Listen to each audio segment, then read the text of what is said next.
Alors bonjour à tous, alors aujourd'hui je reviens pour faire une petite revue sur les fonds de teint, les poudres, etc. De ce que j'en pense moi, de ce que j'ai testé bien sûr, bien évidemment. Pas tout le monde a les mêmes goûts, mais moi j'ai testé deux sortes de fonds de teint en ce moment en fait. J'ai testé des fonds de teint et des poudres que la plupart, enfin une en particulier que j'ai pas aimé, qui me fait pas un beau teint du tout. Et voilà, donc je trouve que c'est un peu de... Comment vous dire ça? Je trouve que c'est un peu dommage puisque quand on l'achète, forcément on est pressé d'utiliser, on se dit bon ça va être un truc incroyable quoi. Et au final en fait voilà, il vous fend la gueule parce que ça vous va pas au teint. Donc je vais vous expliquer ce qui se passe et c'est parti. Donc en fait je me suis acheté parce qu'en fait j'avais excusez-moi, parce qu'en fait j'avais à la base je voulais un fond de teint qui cachait un peu les imperfections sur le visage quoi. Et en fait moi c'est pas pour les boutons parce que j'en ai pas, j'ai que des signes quoi, mais bon après ça va. Mais je voulais un peu cacher au niveau des cernes et tout, j'en ai énormément de cernes. Et l'anti-cerne j'aime pas, je trouve que ça couvre pas, je préfère plus un truc un peu plus couvant genre les fonds de teint et tout. Peut-être que les fonds de teint ça me ferait, peut-être, excusez-moi, pardon je me suis trompée là. Peut-être que les anti-cernes ça me ferait énormément du bien, mais j'en ai testé tellement que aucune me font de l'effet quoi. Donc à ce moment je me suis dit j'en ai marre, donc je vais tester autre chose. Donc pour le visage naturellement quoi, donc j'ai pris de chez Chanel Vita Lumière Aqua Teint Parfait effet seconde peau de chez Chanel. J'ai pris ça, soi-disant ça m'allait bien au teint, enfin généralement. Donc voilà, derrière on vous dit un petit peu là-dedans tu verras quoi. Donc voilà, donc ça prend des minutes. J'ai pris parce que moi les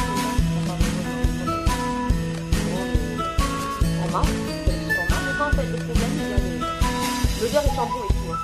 Je sais pas si vous avez déjà utilisé cette teinte, à quoi dire, mais je trouve qu'il sent bon. Mais le seul souci c'est que au teint il ne va pas du tout. Au teint il est très blanche et à la base c'est pas vraiment brune, mais à la base je suis vraiment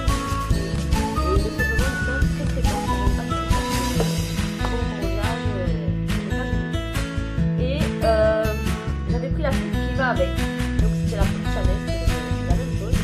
Sauf que celui-là c'est la poudre. Voilà, et en fait, j'ai déjà utilisé. Donc en fait voilà. Et j'ai enlevé la petite poudre là. Et vous verrez, voilà, en fait la poudre elle est là, elle est belle la poudre. Mais voilà, la couvrance elle est pas là quoi. Donc voilà. Alors je vais essayer de vous la swatcher un petit peu quand même. Pareil, la poudre elle n'a pas vraiment d'odeur par contre. Alors je vais la mettre ici, comme ça vous la voyez bien. Alors, je sais pas si vous allez voir grand chose, généralement, parce qu'elle est blanche, carrément blanche, et ça ne me va pas du tout. Alors j'ai essayé de mettre avec la houppe, comme ça vous voyez mieux. Voilà, je vais la mettre là. Ça vous... Ou sinon carrément je vais la mettre sur mon visage, mais bon. Voilà, je vais la mettre là. Et essayer quand même de vous la montrer. Elle est blanche, donc voilà. Moi je trouve qu'elle est blanche. Voilà, elle est toute blanche, elle est juste là. Elle est blanche, elle n'a pas vraiment d'odeur. Je l'aime pas du tout, en fait. Donc, je sais pas qu'est-ce que je vais en faire pour l'instant. Peut-être que je vais le donner à ma soeur ou le revendre, je sais pas. Mais en tout cas, le produit déjà je l'aime pas. Généralement j'aime pas trop les trucs de chez Chanel parce que c'est tellement, c'est vrai que les prix sont vraiment élevés. Mais de deux ils sont pas de très bonne qualité parce que j'en ai testé d'autres de fond de teint et tout. Et je trouve que il y a de plus belles qualités que Chanel. Bref après chacun ses choix, chacun ses goûts, donc je vais pas critiquer personne. En fait pour le fond de teint c'est pareil. Alors je vais en mettre pas beaucoup, je vais en mettre une petite goutte. Le fond de teint il cache vraiment rien quoi. C'est chiant. Oui, mais descend. Déjà, il prend du temps à descendre.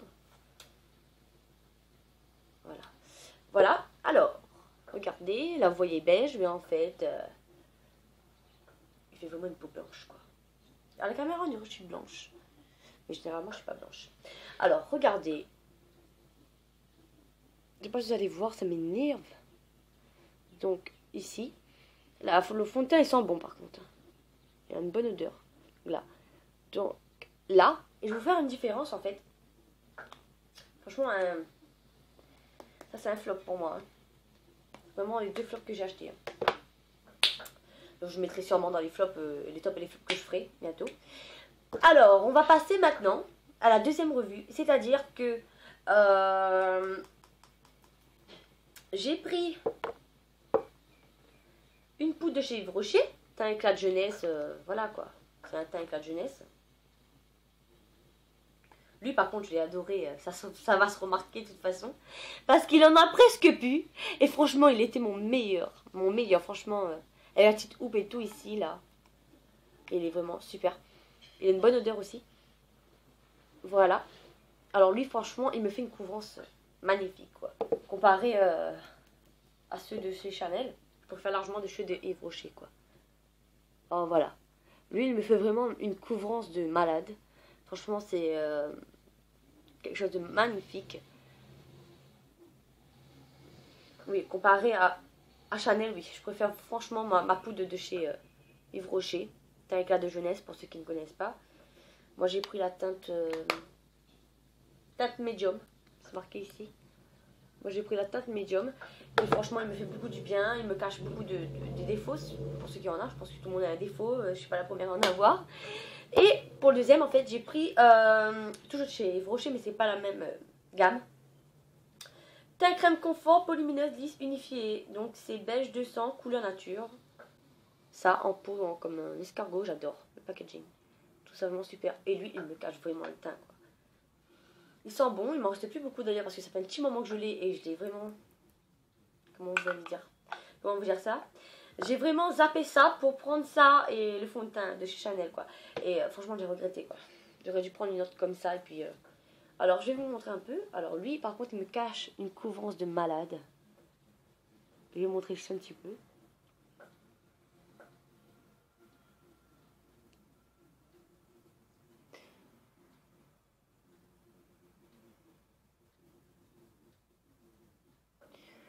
Lui, franchement, j'ai rien à dire parce que quand la dame, en fait, elle m'a conseillé et tout, j'ai rien à dire avec ça, quoi. J'ai vraiment aimé, j'ai la texture, vu l'odeur et tout. Franchement, j'ai adoré, quoi. J'ai vraiment adoré ce genre de fond de teint et tout. Quand elle m'avait conseillé au début, j'étais vraiment pas fan, hein, je vais pas vous le mentir. J'étais vraiment pas fan parce qu'elle me convenait pas, bon je vais y arriver. Donc elle me convenait pas vraiment. Mais après, à force de la mettre et tout, au toucher, elle est vraiment très douce. Et franchement, je l'aime bien. Cette crème, je l'aime bien. Donc, pour revenir à nos moutons, donc j'échangerai pas ça contre Chanel. Même si vraiment le prix de ça est vraiment plus élevé que chez des Yves Rocher et couleur nature, bien évidemment, puisque c'est le prix de Chanel. Donc, pour vous dire, j'ai payé ça... Si je me trompe, je mettrai les prix s'afficher quelque part par là ou là. 80, 90 euros les deux. Je m'en souviens plus, ou peut-être 100 et quelques. Je m'en souviens plus, mais en tout cas, il m'a coûté quand même une bonne somme quand même. Pardon. Et tout ça pour vous dire qu'en fait, les prix n'ont pas vraiment de valeur en fait. Comment vous expliquer? Si vous payez quelque chose cher, on va pas dire qu'il est le meilleur au monde. Par exemple, c'est comme un parfum de chez Guerlain ou de chez Dior. Les deux est cher. Mais si on paye un petit peu plus cher pour l'autre et que l'autre sent pas très bon, on va dire, et que l'autre, on a payé un petit peu le prix le plus bas, et ça c'est meilleur. Donc on va pas dire que le plus cher c'est le meilleur. Vous comprenez? Donc voilà, c'était une petite revue pour vous dire ce que j'en pensais de mon fond de teint de chez Chanel comparé à ceux de Yves Rocher. Franchement, les Yves Rocher, j'en avais pas l'habitude avant. Je prenais des fonds de teint de chez Nocibé et tout, de chez Mado, etc. Pour ceux qui connaissent. Et j'étais vraiment déçue pour ceux de chez Chanel parce qu'au début, je pensais que ça allait me faire une belle peau et tout. Comme ils le disent ici, il fait seconde peau, mais ça me fait pas une seconde peau, quoi. On dirait qu'on m'a arraché la gueule carrément. Donc voilà. Et pour ce fond de teint, j'étais vraiment déçue. Très déçue. Et puis j'espère que quand je choisirai un autre fond de teint d'autres marques ou autre, ou d'ailleurs, j'aurai vraiment autre chance pour choisir autre fond de teint, c'est-à-dire qui va à ma peau, parce que sinon ça, je serais emmerdée, on va dire, je serais dans la mouise, comme dirais-je les amis. Donc voilà, cette petite vidéo va se terminer ici. J'espère quand même qu'elle vous aura plu, même si j'ai pas dit grand chose en fait, à part que le fond de teint était nul, etc. Mais je voulais faire part ça avec vous, puisque imaginons que vous allez l'acheter, ou si vous l'avez déjà, n'hésitez pas à me dire en commentaire si vous aimez ce fond de teint, si vous préférez Crochet ou autre, ou Mado, ou le CB. À vous de me le dire, je jugerai personne, je suis là pour vous écouter. Et puis voilà, et j'aimerais aussi, avant de refermer cette petite parenthèse, j'aimerais vous dire que j'ai commandé un colis de parfois, chez moi. Normalement, ça va tarder à arriver chez moi, parce que j'ai pu recevoir mon mail en fait. Donc je pense d'ici demain, donc voilà, surprise bientôt. Sur ce, je vous laisse, je vous fais de gros bisous et je vous dis à bientôt. Bye bye!